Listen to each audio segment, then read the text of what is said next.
I'd lived on the edge of the Kaibab forest long enough to stop expecting surprises. Days were quiet, split between tending the cabin and watching the sky for wings I used to photograph. But the morning I saw a wild falcon circling low and shrieking sharply. Something in its flight felt urgent. When I followed its arc across the dry grass, I found her. A trembling, soot-colored kitten curled beneath a juniper bush, too weak to meow, too scared to move. And the falcon? It didn't attack. It landed nearby, watched, protected. From that moment I knew this wasn't just any rescue act. The ground was rough and still cold from the night before. I moved carefully, boots crunching through dry pine needles as I kept my eyes on the falcon. It had landed a few feet from the kitten, its feathers sharp and dark against the golden brush, eyes fixed, not on me, but on her. The kitten looked like a smudge of ash against the earth, ribs showing through her matted fur, and her tiny body trembling even though there was no wind. She didn't cry, not even a whimper. I knelt slowly, watching the falcon's wings half lift, as if it might take off, but it didn't. It stayed. It watched. I didn't dare reach out right away. My mind raced through the possibilities. Was she injured? Abandoned? And why had the falcon drawn me here instead of taking her for prey? It made no sense. When I finally extended my hand, the kitten flinched, but didn't run. She didn't have the strength.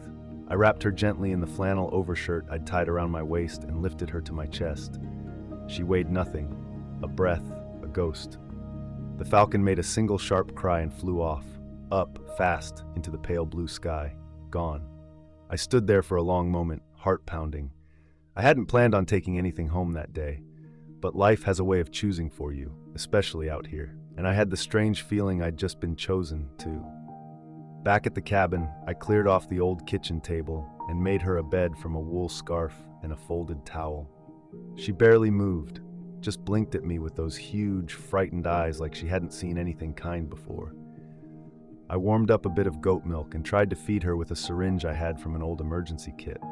At first, she refused, turned her head, but the second drop touched her tongue. Something kicked in, hunger maybe, or trust. She drank, weak and shaky, but she drank. I kept the fire going that night, slept on the couch with her bundled up beside me. Her breathing stayed shallow but steady. I didn't name her yet. Names felt like promises, and I wasn't sure if she'd make it through the night, but she did. By the third morning, she was strong enough to stand, even walk, wobbly and uncertain, like she was testing gravity for the first time. I let her explore a little while I brewed coffee. That's when I saw it, through the window. The falcon again. Perched on a branch near the clearing, silent, wings folded neatly, like it had come to check on us. I don't believe in signs. At least I didn't. But the way it watched the kitten, the way she looked back like she recognized it, I couldn't explain it. And when my niece Mara arrived later that week, I'd have to explain a lot more than I was ready for. Mara showed up that Friday with a duffel bag, dusty boots, and a raised eyebrow. "I leave you alone for 6 months and you turn into a falcon-whispering cat, Dad?" she joked, half serious, half stunned. I handed her a mug of coffee and shrugged. Didn't exactly plan it. She was gentler with the kitten than I expected, crouching down and letting the tiny thing sniff her fingers before scooping her up. "She's warm, alert. How long's she been here?" I told her everything, how the falcon had circled, how it didn't strike. I could tell she didn't know what to make of it either. "That's not normal," she murmured. "Birds of prey don't just babysit kittens." Later that afternoon, Mara and I took a walk out to the clearing where I'd first found her. That's when we found them. Tiny paw prints, at least 4 sets, scattered along the brush line. Smaller than the kitten's. Fresh. Mara knelt, examining them. "She had siblings," she said softly. "Maybe still does." That night, the falcon returned.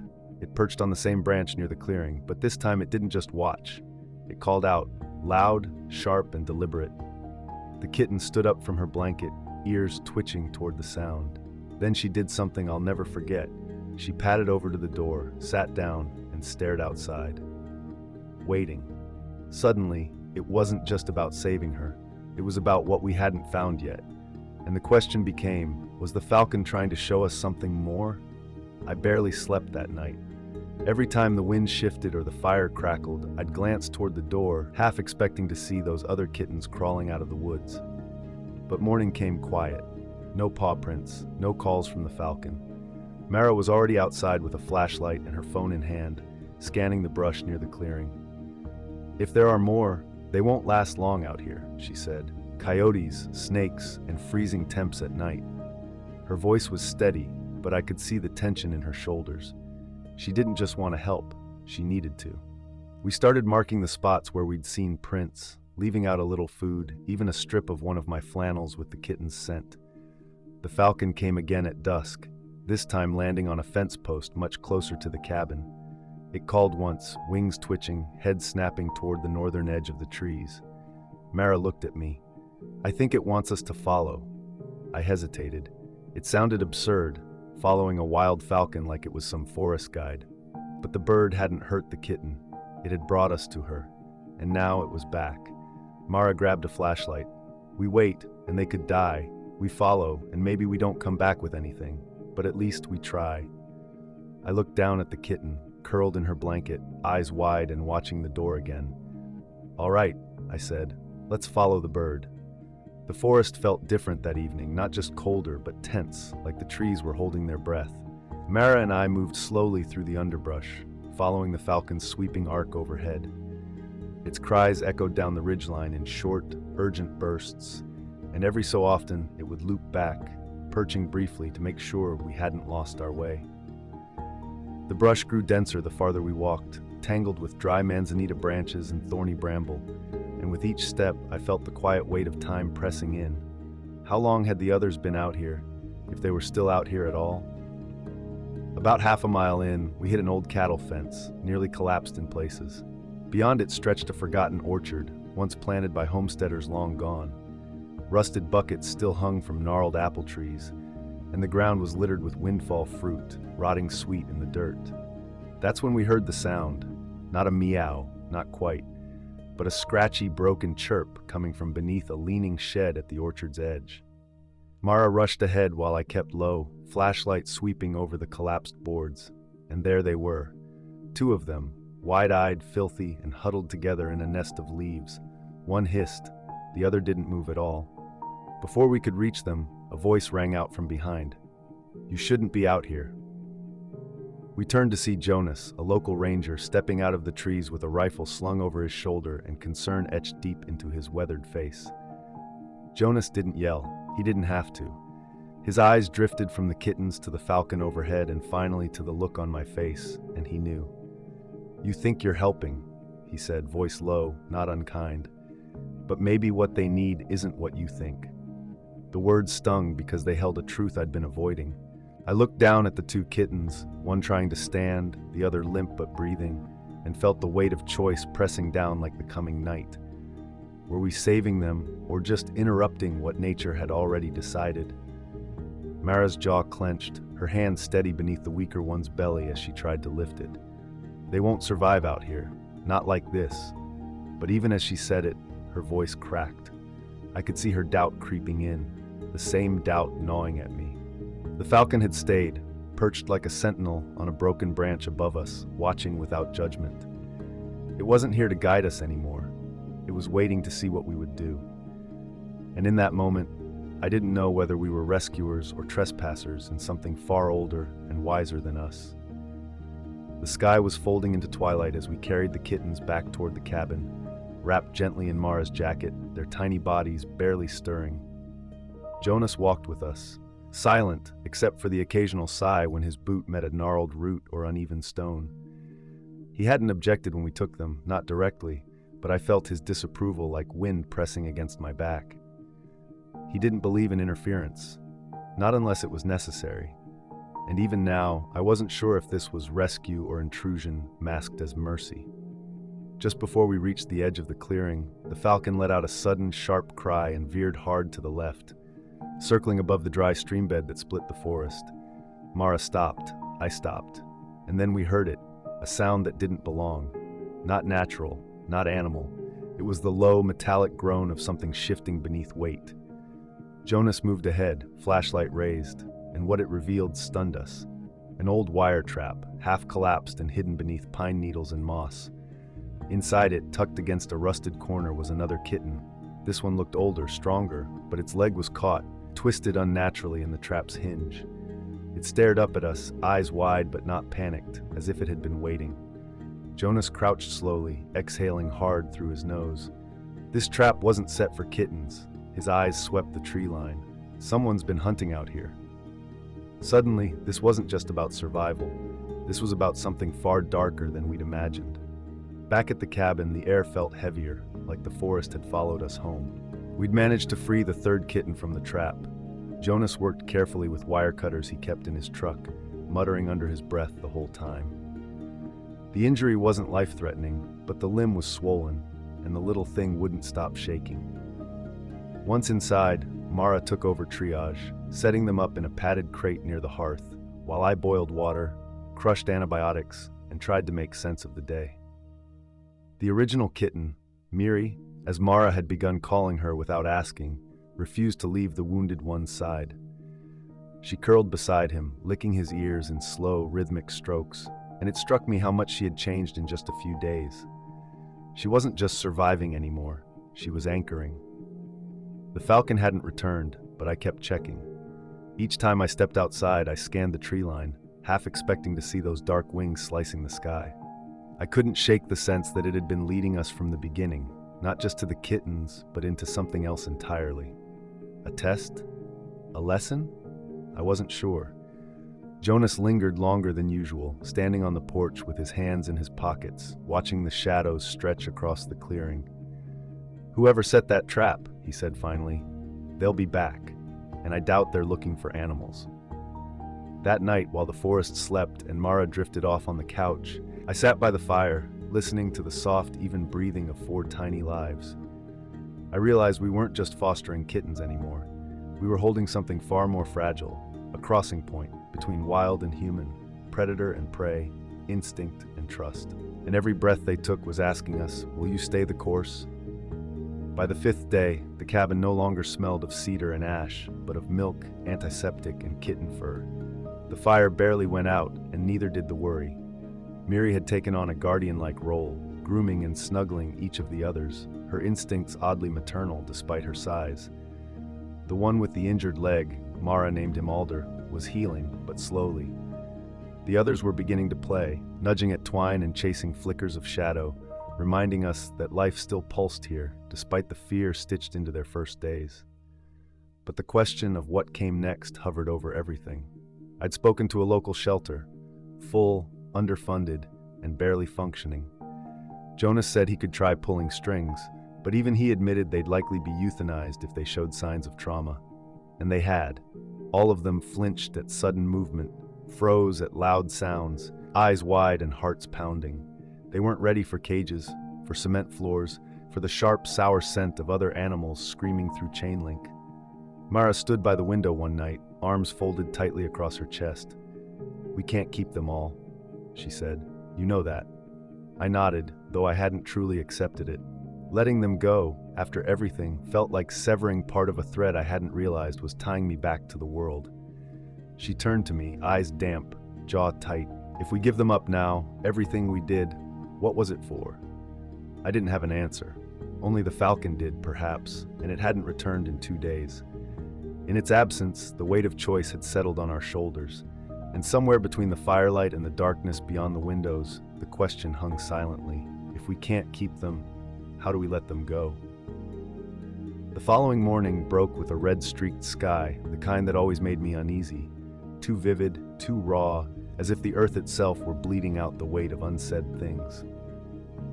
I'd woken early, hours before Mara, and found myself sitting on the back step, a mug of cold coffee in one hand, watching the field where the falcon had last perched. Still no sign of it.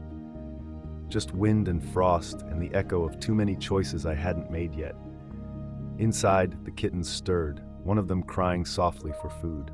I fed them like I always did, slow and careful, letting them press against my palm, warm and so heartbreakingly unaware of the moment forming around them. When Mara joined me, there was a tightness in her face I hadn't seen before. Less frustration, more resignation. She sat on the floor beside the crate, fingers tracing the rim in absent circles. "We should split them," she said softly. "I can take 2. Maybe Luna could foster one. It's not perfect, but they'd be safe, It's something. I heard the edge in her voice, the grief already bracing itself against the shape of separation. And I realized what she wasn't saying, that the idea of keeping all four was already gone from her, grieved like a closed door. I stood there, caught between the fire and the frost. I didn't want to make peace with letting them go.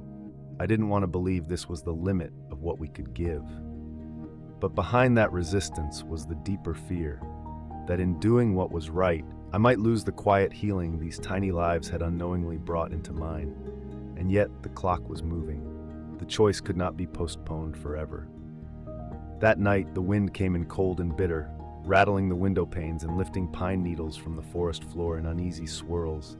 I barely slept. Every time I closed my eyes, I saw their faces. Miri's quiet resolve, Alder's tired gaze. The others pressed close together like they were trying to remember how to be one thing instead of four. At some point near dawn, I got up, wrapped a blanket around my shoulders, and sat beside the crate. Miri opened her eyes and looked at me, just looked. And in that gaze, I felt both question and trust. Jonas returned early that morning, his truck rolling up the gravel with a deliberate slowness that made my stomach turn. He stepped out carrying a carrier, standard issue, thick plastic, a metal gate on the front. "Flagstaff's shelter can take 2, he said, eyes scanning the cabin like he was trying not to see too much. "They're making room." Mara emerged from the kitchen with lips pressed tight, wiping her hands on a towel that had seen better years. "And the other 2? She asked. Jonas didn't answer right away. "They'll go to a holding house in Sedona," he said finally. "It's not ideal, temporary, but it's what we've got." I looked from him to Mara, then down to the 4 of them. Miri was already sitting upright, placing her body in front of the others like a tiny sentinel. My throat tightened. I knew this wasn't just about kittens anymore. This was about the meaning of care. Not the easy, romantic version, but the brutal kind, where love means knowing when you're enough and when you aren't. And I had to decide, was I willing to give them up, or was I finally ready to stay? I remained still, the air around me thick with firewood smoke and the faint scent of warmed milk, the kind of quiet that settles before a storm or a confession. The carrier Jonas had brought sat on the floor like a sealed answer I didn't want to read. Outside, the trees stood motionless in the wind's absence, and for a moment I felt the world had conspired to hold its breath alongside me. Jonas stood at the edge of the room, eyes downcast, hands buried in his coat pockets, the tension in his jaw betraying a discomfort he didn't know how to voice. Across from him, Mara leaned against the counter, her expression unreadable, but her presence unmistakably weighted with something close to belief. Belief not in convenience or ease, but in the version of me I had spent years burying under solitude and quiet routines. I lowered myself to the crate, knees creaking, the familiar ache of age and uncertainty grounding me in the space between decision and regret. Miri, as always, was the first to move. She stepped out with quiet intention, no hesitation, only that uncanny sense of purpose she had carried from the moment we found her. She pressed herself into the crook of my leg, heart fluttering against me, not seeking protection but offering it. One by one, the others followed, silent and watchful, forming a constellation of need I could no longer turn away from. When I finally spoke, my voice came steady but worn, like a door long unopened. "No carriers," I said. "They're staying." Jonas studied me a moment, the weight of his silence thicker than protest. And as I stood, the morning light shifted, long and golden, just as a dark shape traced one slow circle above the cabin, wings wide and silent, before vanishing into the trees. Weeks passed, and the cabin found its new rhythm, no longer ruled by silence and solitude, but by the soft thud of paws against wood, the occasional crash of something fragile knocked from a shelf, the rhythmic purring that filled the empty hours like rain on a tin roof. Miri remained the quiet center of it all, still small, but no longer fragile, her strength no longer measured in muscle or weight, but in the way she moved through the house like she belonged to it, like she had always been part of its design. Alder's leg began to heal, though he'd likely carry a limp for life.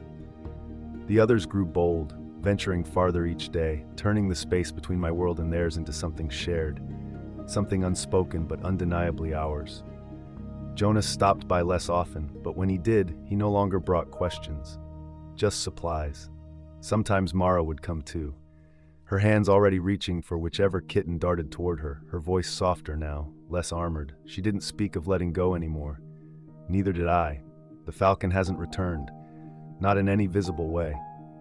But sometimes, when the wind shifts just right, I hear its cry somewhere high above the tree line, and I like to believe it knows that it stayed just long enough to lead me back to something I didn't know I'd lost. And maybe that's what rescue really is, not saving something broken, but letting yourself be changed by what you thought needed you. If this story stayed with you, if it made you look at rescue a little differently, not as an act of fixing, but of listening, then maybe it found its way into the right heart. Sometimes it's not just about saving animals. Sometimes it's about being reminded what connection really means, even when it arrives on wings we didn't expect, or in the fragile shape of a kitten too small to survive on her own. If this story moved you, share it. Let someone else feel what you felt. And if you want to keep walking this road with us, one unexpected rescue at a time, subscribe. There are more stories to tell, some with endings, others still unfolding, and maybe, just maybe, one of them will find you next.